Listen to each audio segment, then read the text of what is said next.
Hello everyone, welcome back to my channel. तो आज हम पढ़ेंगे एनसीईआरटी आमोदनी संस्कृत कक्षा 7 पंचम पाठ धनस्य सदुपयोग उपयोगः। धन का जो है सही उपयोग करना चाहिए, यह इसमें समझाया गया है इस चैप्टर में। तो आइए पढ़ते हैं इस चैप्टर को। चैप्टर शुरू करने से पहले आप लोग इस चैनल को लाइक कीजिएगा, सब्सक्राइब कीजिएगा और बेल आइकन साथ में ज़रूर दबाएं, और जो भी वीडियो बनेगी आप तक सभी तक पहुंच पाएगी। तो चैप्टर शुरू करें। कूर्मांचले दार्मा इति उपत्यका प्रसिद्धा अस्ति। वयं हिमालयस्य निकटे पर्वतानां मध्यभागे अस्ति। अत्र एका जसुली नामधेया स्त्री निवसति स्म।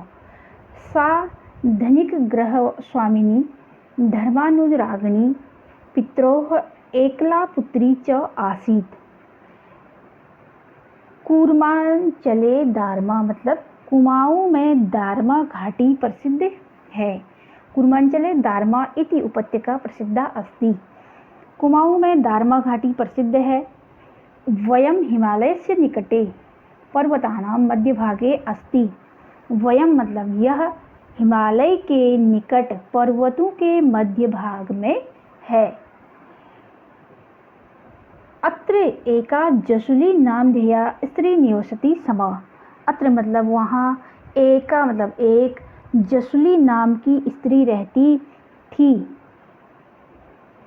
सा धनिक गृहवासिनी, धर्मानुरागिणी, पित्रोः एकला पुत्री च आसीत्। वह धनी व्यक्ति के घर रहने वाली, धार्मिक प्रवृत्ति की, पिता की अकेली पुत्री थी, अपने पिता की अकेली पुत्री थी। उपत्यकायां एका नदी बहती। नदीम उभयतः वृक्षाः सन्ति। इतः नातिदूरे एकः ग्रामः अस्ति। ग्रामं परितः पर्वताः सन्ति। ग्रामात् अत्र आगत्य जसुली प्रतिदिनं नैकाः स्वर्णमुद्राः नद्याः जले प्रक्षिपति। कर्णप्रस्पृह्य इयं वार्ता जनेषु प्रसृता। उपत्यकायाम एका नदी बहती। उपत्यका मतलब घाटी में एक नदी बहती थी। उस घाटी में जो है एक नदी बहती थी। नदीम उभयतः वृक्षा सन्ति। नदी के दोनों ओर, नदीम उभयतः मतलब होता है दोनों ओर, जो है वृक्षाः मतलब पेड़, सन्ति मतलब थे। उस नदी के दोनों ओर पेड़ थे। इतः नाति दूरे एक ग्राम अस्ति। इसके निकट ही एक गांव था। ग्रामं परितः पर्वता सन्ति। गांव से यहाँ आकर जसुली क्या करती थी, गांव के चारों ओर जो है पर्वत, ग्रामम परितः पर्वता सन्ति, उस गांव के चारों ओर पर्वत भी थे। और वहाँ से आकर के वह गांव से यहाँ आकर जसुली प्रतिदिन एक ग्रामात् अत्र आगत्य जसुली प्रतिदिनं नैका स्वर्णमुद्रा नद्या जले प्रक्षिपति। वहाँ से जसुली आकर के प्रतिदिन अनेक स्वर्ण मुद्रा नदी के जल में गिराती थी। उसके पश्चात कर्ण प्रस्पृह्याम इयं वार्ता जनेषु प्रसृता। कानों ही कानों में यह खबर जो है एक दूसरे से सुनकर यह बात जो है लोगों में फैल गई। कौन सी बात? कि वह रोज जो है एक एक स्वर्ण मुद्रा नदी में बहाती है। अथेकदा पूर्वांचलस्य आयुक्त हेनरी रेमजे महोदयः जसुली दृष्ट्वाम् अत्र अगच्छत्। तदानीं सा नद्या जले स्वर्णमुद्रायां प्रक्षेपयन्तं करोति स्म। तदा रेमजे कथयति, देवी का असि त्वं? एवं नद्यां किं करोषि? सा अकथयत्, अहं जसुली अस्मि। मम पार्श्वे प्रभूतां धनमस्ति। अतएव प्रतिदिनं नद्ये समर्पयामि। वहाँ पर जो है अथैक्यम एक बार कुमाऊँ के कमिश्नर अथैक्ता कुरुवांचल से आयुक्त कुमाऊँ के कमिश्नर जो है हेनरी रेमजे नाम के महोदय जसुली को देखने वहाँ आए। अब उन्हें भी पता चला, तो जो कमिश्नर थे वहाँ के, वहाँ जसुली को देखने के लिए वहाँ पर आए। उस समय क्या तदानी सा नद्या जली, उस समय वह जल में स्वर्ण मुद्रा गिरा रही थी, बहा रही थी। तदा रेमजे अकथयत, तब रेमजे ने कहा, देवी कौन हो तुम, का असि त्वम, कौन हो तुम, एवं नद्याम किम करोसी, इसका नदी क्या करेगी, तुम कौन हो और इसका नदी क्या करेगी। उसने कहा, सा अकथयत, उसने बोला, अहम जसुली अस्मि, उसने कहा मैं जसुली हूँ, मेरे पास मम पार्श्वे प्रभुताम धन नस्ति, मेरे पास बहुत धन है। अतएव प्रतिदिनम नद्ये समर्पयामि, इसलिए प्रतिदिन जल में अर्पित करती हूँ, इसलिए मैं प्रतिदिन एक एक मुद्रा जल में अर्पित करती हूँ। रेमजे अकथयत, रेमजे बोले, भगिनी किम धनस्य उपयोगः एवमेव भवति। रेमजे ने बोला कि बहन, क्या धन का उपयोग इस प्रकार होता है। जसुली अवदत, भो कह आशयः भवत्, आपका क्या आशय है। भो मतलब हे। जसुली ने कहा, आपका क्या आशय है। कर्महीनेभ्य धनम यच्छानि एन ते धूर्तादिकेषु संलग्ना भवेयु। उसने जसुली ने कहा, कर्महीनों को धन दिया जाए जिससे वे सब जुआ आदि को में संलग्न हो जाएं, जिससे वह जुआ खेलें। धूर्तादिकेषु मतलब होता है जुआ खेल। तो कर्महीनों को मैं दे दूं अपना धन, जो अपना सारा धन जुआ में खेले। रेमजे अकथयत, रेमजे बोले, औ धनेषु, सुनो, तौ अनेकेन धनेन चिरम यावत जनानाम उपकारः भविष्यति।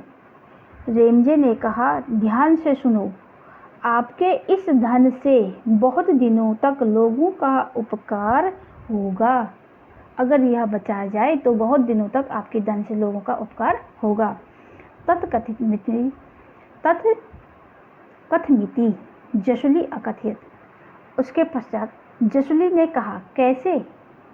पुनः रेमजे कथयति भगिनी, फिर रेमजे ने कहा, बहन, यहाँ अत्र सर्वत्र पर्वतीय भूभागे अद्य उपरि च यात्रिणानां कृते विश्रामस्य व्यवस्था नास्ति। रेमजे ने कहा, बहन, यहाँ सारे पर्वतीय भूभाग में ऊपर नीचे यात्रियों के लिए विश्राम की व्यवस्था नहीं है। अतः उन्होंने क्या बोला, अतः त्वं संपूर्णे उत्तराखंडे दुर्गम पर्वतीय क्षेत्रेषु यात्राणां कृते धर्मशालानां निर्माणं कारयतु। अतः इसलिए तुम संपूर्ण उत्तराखंड में दुर्गम पर्वतीय क्षेत्रों में यात्रियों के लिए धर्मशालाओं का निर्माण कराओ, धर्मशालाओं का निर्माण कराओ। और विद्यार्थिनानां कृते पाठशालानां, रोगिणां कृते चिकित्सालयानां च निर्माणं कुरु, इत्थं तौ धनस्य सदुपयोगः भविष्यति। रेमजे ने बोला कि विद्यार्थियों के लिए तुम पाठशाला का निर्माण करो और चिकित्सा मतलब हॉस्पिटल खोलो, और क्या करो, धार्मिकता के लिए धर्मशालाओं का निर्माण करो। इसलिए तुम्हारा जो धन है उसका सदुपयोग होगा, इससे तुम्हारे धन का सदुपयोग होगा। ऐसा सुनकर उसने कहा, इदं श्रुत्वा प्रसन्ना सा अकथयत् भो भ्राता सुसुष्टुक्तं बहुता। यह सुनकर के ऐसा सुनकर उसने कहा, भाई आप ठीक कहते हो, अवश्यमेव तौ वचनस्य पालनम भविष्यति। अवश्यमेव अवश्य ही आपके वचनों का पालन होगा, किया जाएगा। रेमजे महोदयः प्रत्यवदत् अहमपि तदा प्रसन्नताया अनुभवं करिष्यामि तदा यदा तौ निर्मितानां धर्मशालायां कदाचित् निवसामि करिष्यामि।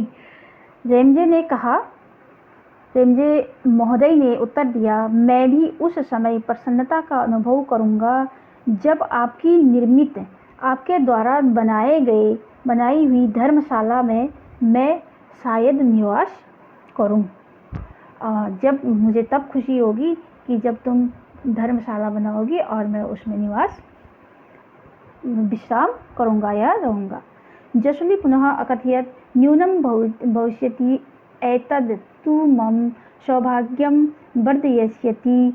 ईश्वर कृपया पुनः मेलनं भविष्यति। परस्परम् अभिवादनं कृत्वा ते निर्गच्छत्। कालान्तरे जसुली स्ववचन परिपालनयान् अनेकानि उत्कृष्टकार्याणि अकरोत्, समाजे प्रतिष्ठां च अलभत। उसके पश्चात जसुली ने फिर कहा, अवश्य होगा, इससे तो मेरे सौभाग्य में वृद्धि होगी। ईश्वर की कृपा से हम फिर मिलेंगे। पुनः मेलनम भविष्यति। ईश्वर की कृपा से हम फिर मिलेंगे। आपस में दोनों जो है परस्परम अभिवादनम कृत्वा तौ निर्गच्छत। आपस में दोनों ने अभिवादन किया, नमस्कार किया एक दूसरे को और दोनों चले गए। कालांतरे जसुली, कालांतर में जो है अभी जो है जसुली, कालांतर में जसुली ने अपना वचन पालन करने के लिए अनेक उत्कृष्ट कार्य किए और समाज में प्रतिष्ठा प्राप्त की। जो है उस हेनरी रेमजे जो कमिश्नर थे, उनके समझाने पर वह सारी बातें समझ में आ गई उनको और उन्होंने जो है पुण्य के कार्य करने शुरू कर दिए। यह चैप्टर आपका यहाँ पर समाप्त होता है। उसके पश्चात इसके शब्द अर्थ हैं, आप लोग अपने कॉपी में नोट कीजिएगा और इनके प्रश्नोत्तर, रिक्त स्थानी और ये सारे क्वेश्चन आंसर दे रखे हैं। तो थैंक यू, धन्यवाद। पुनः फिर से चैनल को लाइक, सब्सक्राइब और शेयर